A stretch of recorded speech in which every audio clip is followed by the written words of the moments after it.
Hello, everybody. Welcome to episode 3 of Major Key's Identicast, a series where we discuss some of the emerging trends in the identity security space. With me today, I have Frank Vukovits from Delinea, who's the Chief Security Scientist. Welcome, Frank. Nice to meet you. Thanks, Nabel. Happy to be here. Excited to dive into some topics that are both you and I are very passionate about. Absolutely. So let's get right into it. Privilege access management in Delinea, one of the leaders in this domain. And as we know, last year you guys did a huge acquisition of FastPath as well. Can you talk a little bit about that?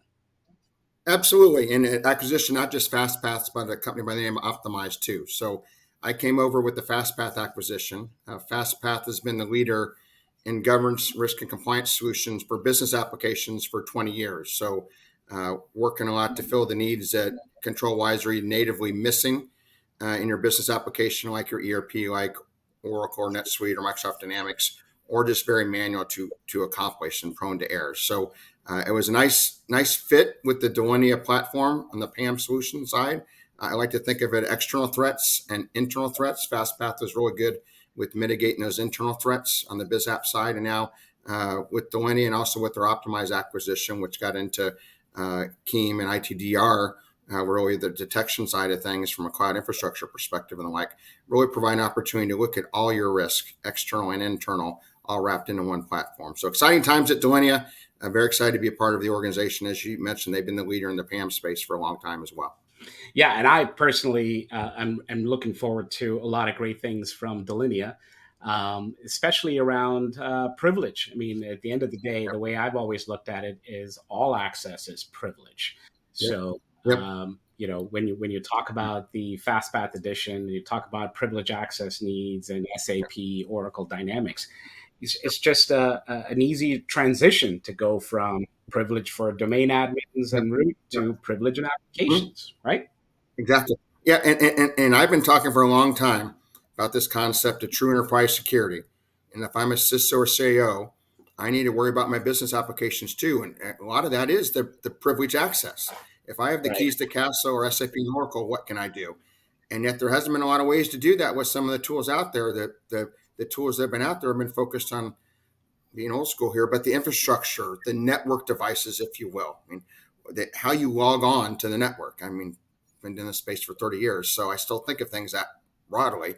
But what about those business applications and the like? So now we can really meld the two together, and privilege is so important. And again, we also look at it, Delinea, it's a type of authorization. And we have a new tagline, securing identities at every interaction. Well, guess what? Those identities and what they're allowed to do with those interactions are based on their level of access or what are they authorized to do. And in reality, privilege access is a type of authorization at the highest level. So let's look at the access folks have up and down. The privilege really keys the castle, dangerous stuff.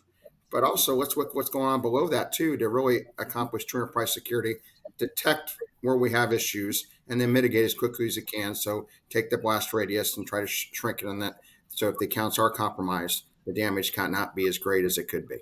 No, absolutely, and spot on. I mean, I think if you go back to the last couple of years where we've seen this whole convergence of the various domains within identity security, if you will. Yes. We've had IGA and PAM converge. We've had IGA and App Access Governance converge. And now Delinea is sort of, taking one step further and converging the ITDR and the identity security posture management domain in it as well. Exactly. Yeah. And in fact, at FastPath, we had gone out and acquired an IGA company 2 years ago because we saw the evolution of access control management, application governance, if you will, and IGA happening. And in our mind, if you want to provision users for business applications through your IGA tool, you better check for things like segregation duty. You better do some risk analysis up front in the provisioning process. The auditor and me would tell you compliant user provisioning extremely important. Let's set up right the first time. Support concepts like least privilege access. Yeah, you can talk about some zero trust stuff in there too. I get that. But let's give them the minimum access they need and let's check for that up front. So now you combine application governance and IGA together. You throw in the PAM, and let's not forget Delinea also has privileged remote access, secret server management, and the like. FastPath brought to the table all the traditional GRC application governance around biz apps, and then ITR and Keem. And now we're talking about cloud infrastructure stuff, and we're talking about identity threat detection and response. Let's just detect it and let's mitigate it across the enterprise on one platform, one pane of glass. I know that's a buzzword, but in reality, CISOs and CIOs, they want to eliminate the amount of tools they're using, whether it's in their SOC or for the individual security analyst, whoever it might be. They want to lower their licensing cost. And Delinea is looking at identity security more broadly. If you look at Gartner and some of their definitions and the identity fabric concept, and there's different, if you want to call them spots on the chessboard, Delinea is adding to their portfolio and to our platform the different solutions that allow you to truly address identity security more broadly in that evolution that you're talking about, and products now coming from one place versus multiple vendors. And we've been talking about this at Major Key for a number of years as well, right? I mean, if you go back to the days of Enron and when Sarbanes-Oxley came out, most people focused on doing access reviews and ensuring people have least Yeah. privilege. Yeah.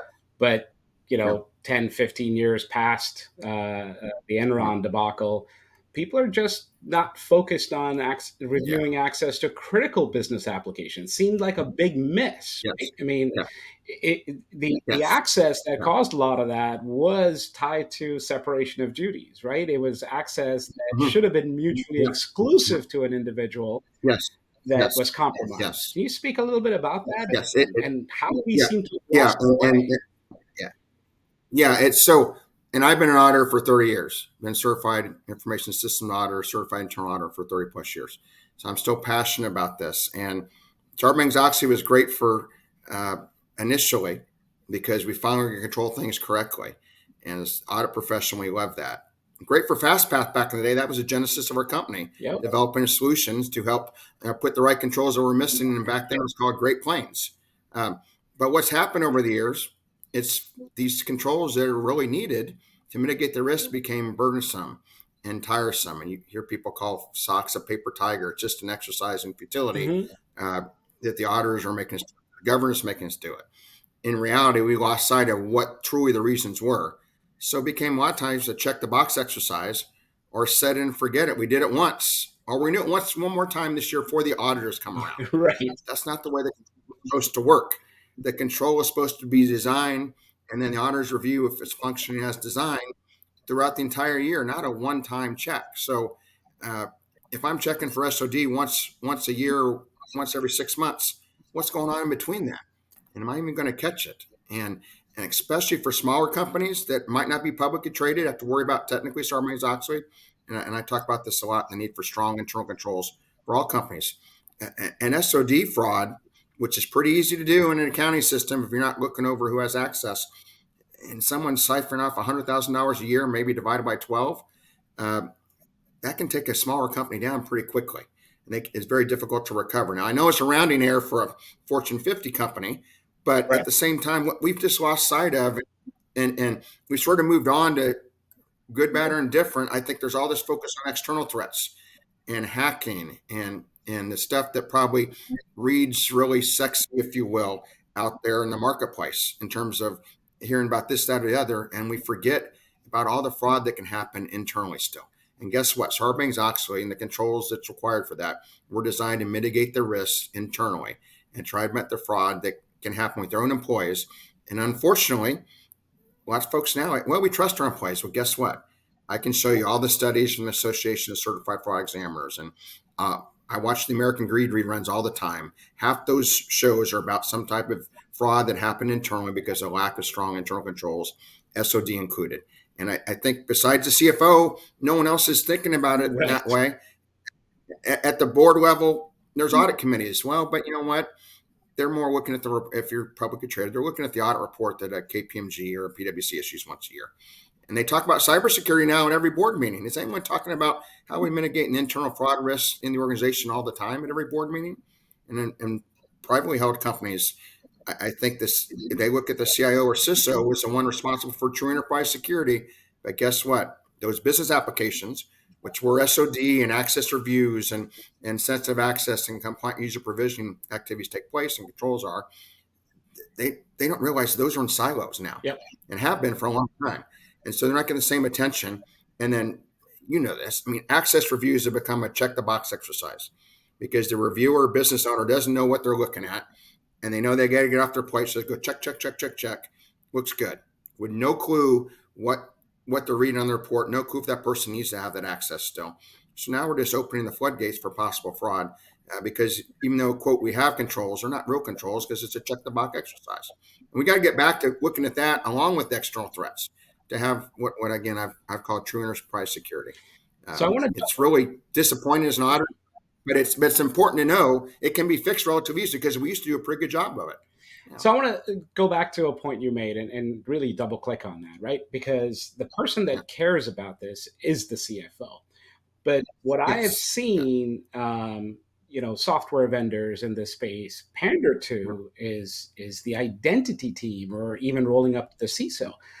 There Yeah. seems to be a Yep. disconnect in organizations, and you brought up Yes. silo. In my opinion, the CIO, the CISO needs to include the CFO in those discussions so that Mm. you can Yes. understand the gravity of the problem and look at solutions Yeah. that also Yeah. address the CFO's needs, right? I feel like that's a big Yeah. gap. Do you agree?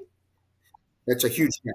That's a huge gap, and seeing it with big companies, seeing it with small companies, it's all. And again, a fast path. We saw this evolution coming. It's almost like business applications. That's just the business owners, the CFO. I mean, I've been going to RSA for years, and it always has bugged me in the last 5 years. I see all these signs: cloud application security, cloud application security, Yep. and then you go talk to them, and they're not talking about the business applications like NetSuite, Oracle Cloud, or Microsoft Dynamics 365 that run in the cloud. They're talking about cloud infrastructure and the cloud and the Keem stuff, which is fine. Yep. No one's talking. There's no time to say business application security, and that's because it's the business owners and the CFO. But guess what? Now let's talk about HR and HCM systems. The chief people officer that owns Workday, and guess what? Workday's got financial. He's got Workday Fin now. You can run any for an ERP. Hmm. There's a lot of sensitive data in your HR system now too.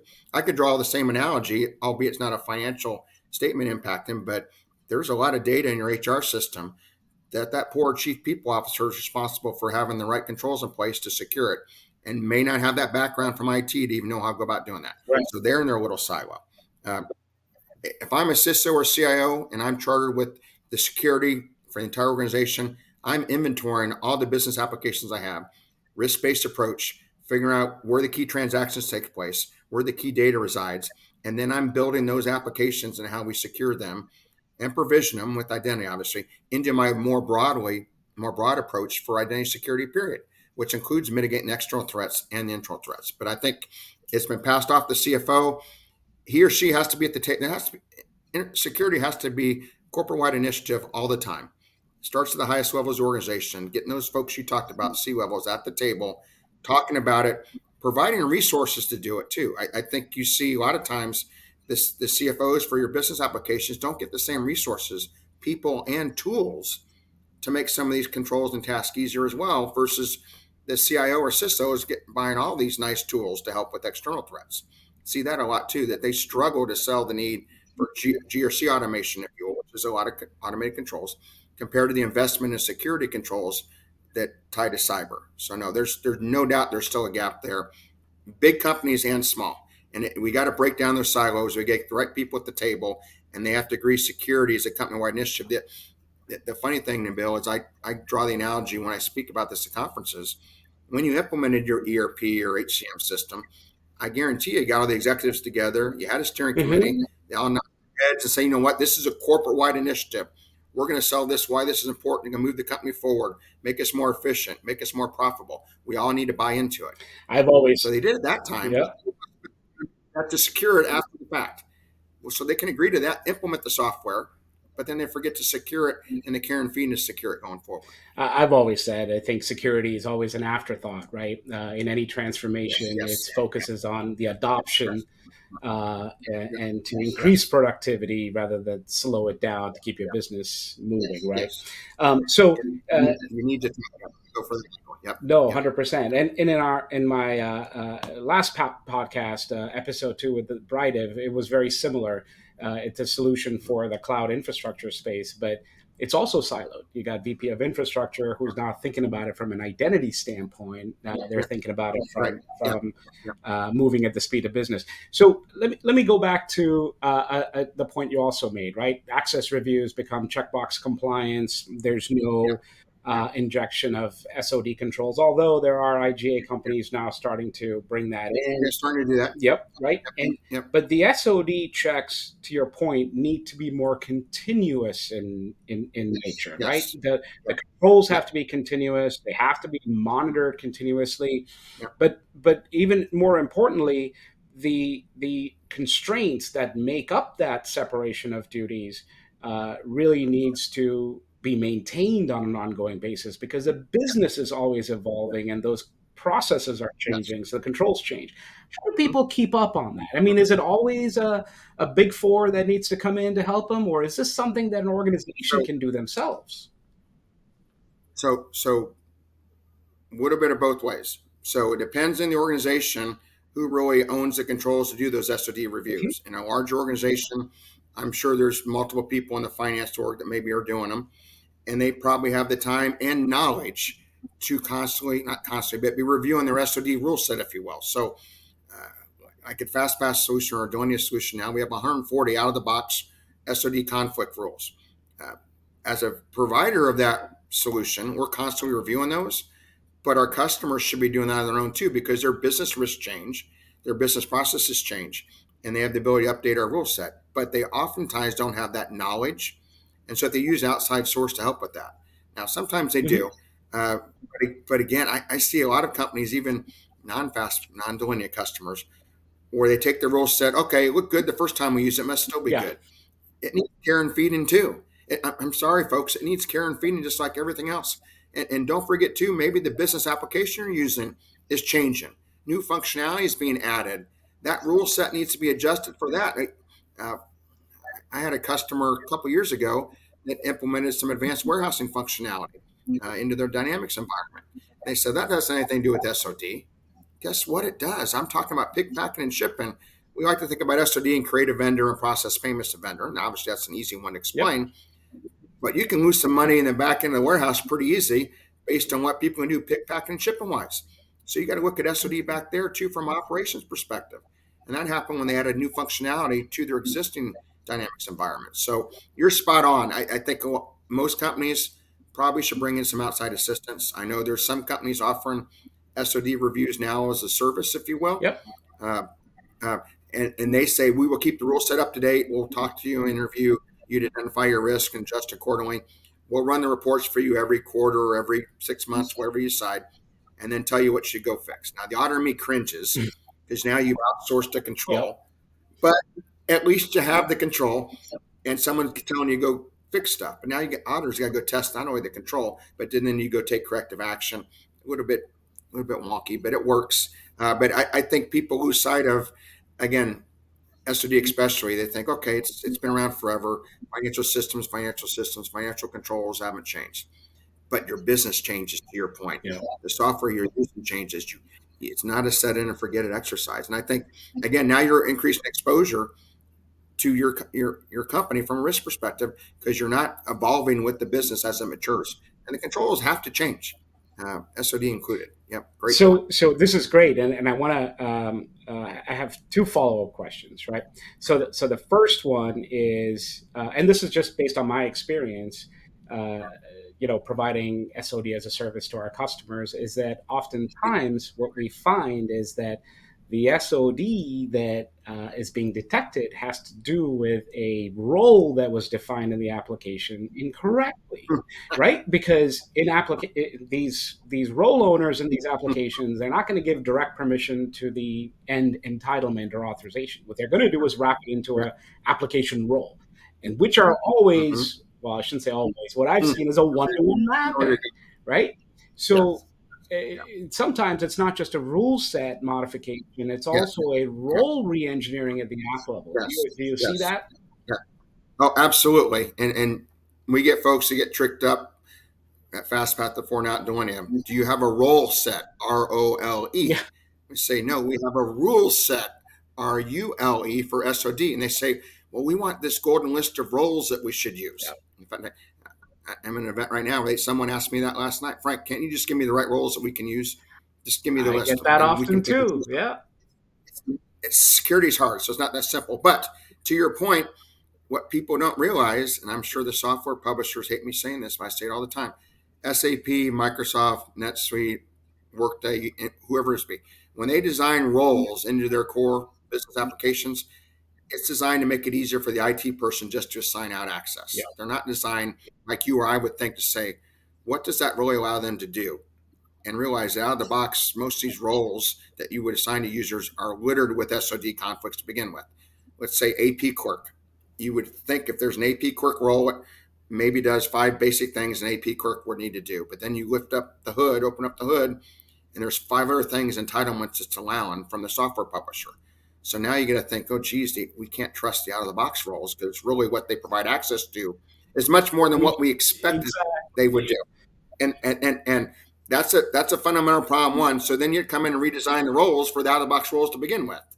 Or you have people say don't use any native roles because they're all littered with that. Let's design all custom roles. Well, that takes a lot of time and effort. And then what you see people doing is they're basically designing custom roles for every person in the organization. So now you have 200 employees that have access to your ERP, and you have 200 custom roles, one for each employee. That defeats the purpose too.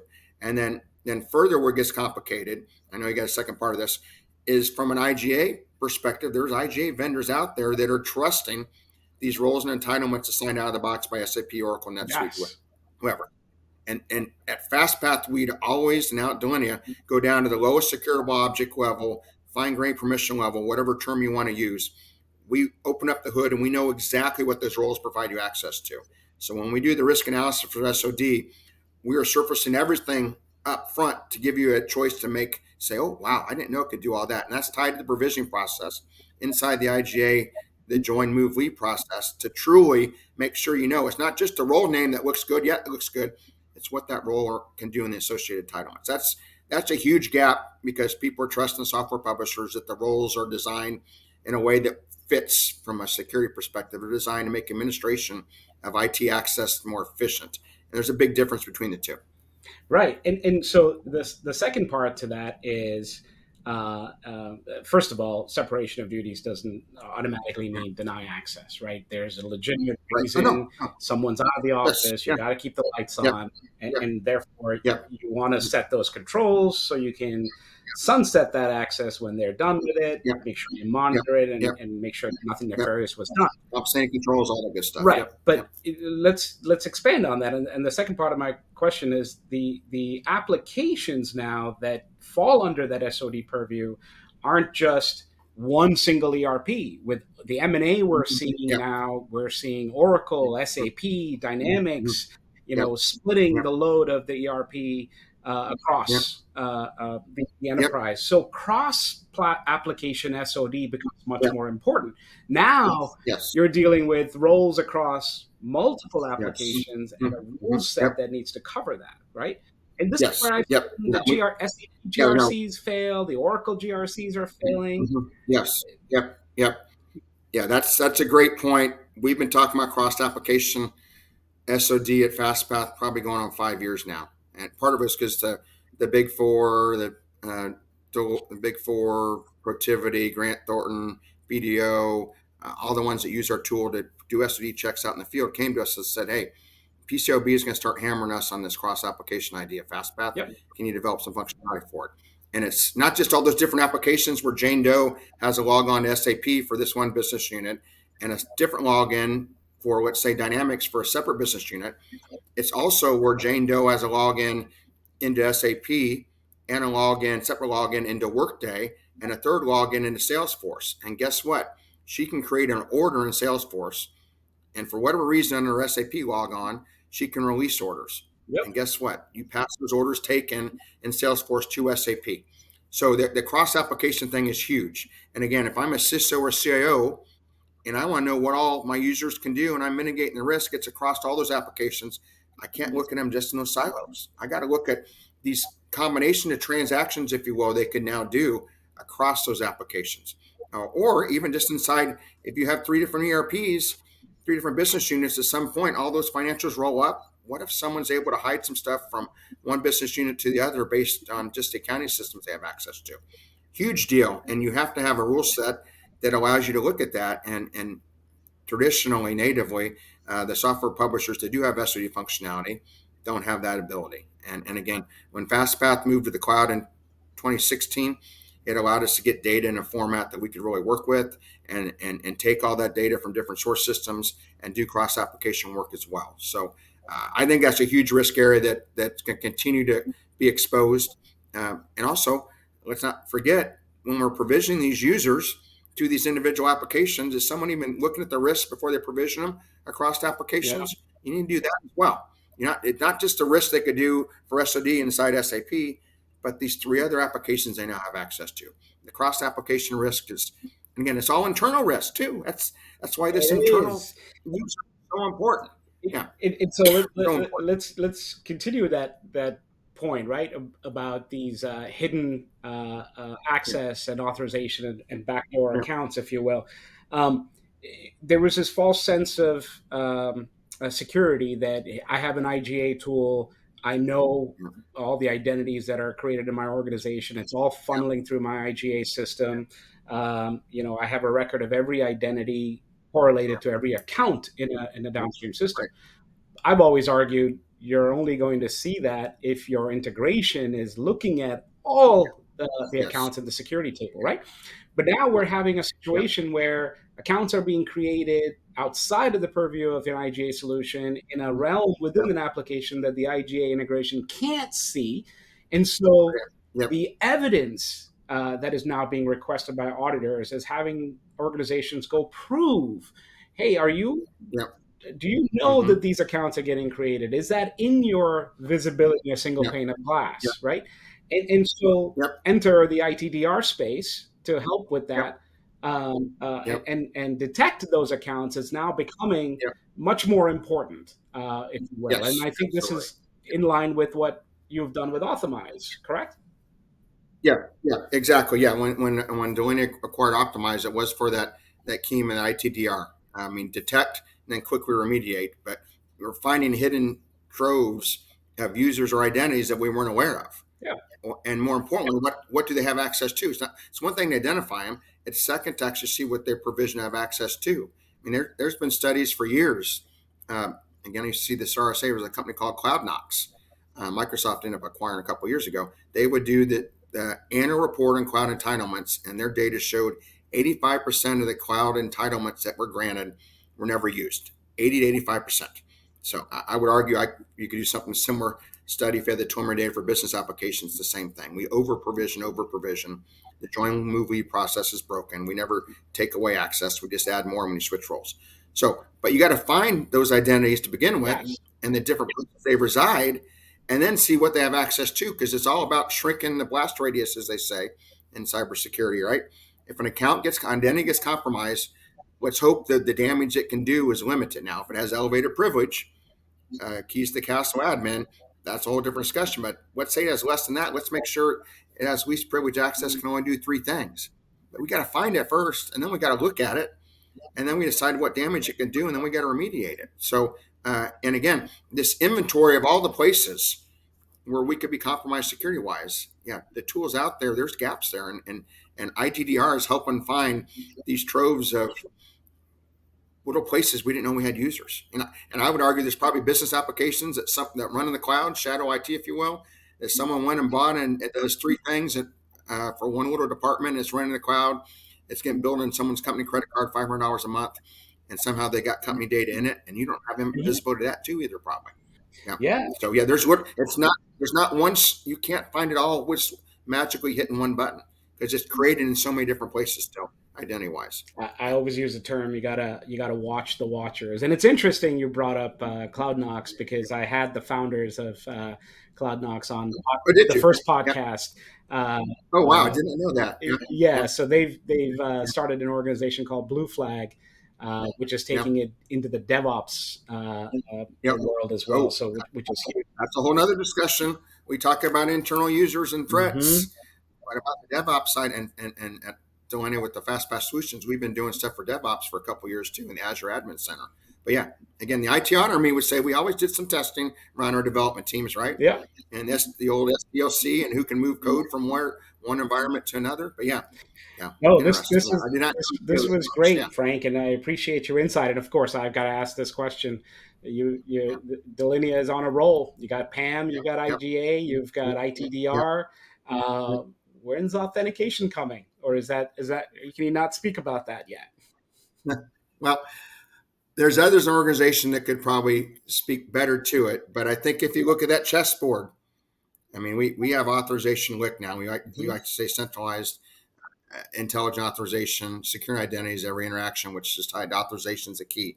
But yeah, if you look at that chessboard, there's still a couple empty spots on the board. Yes. Yeah, and again, I think too. But at that point, I think a lot of companies fall in a trap.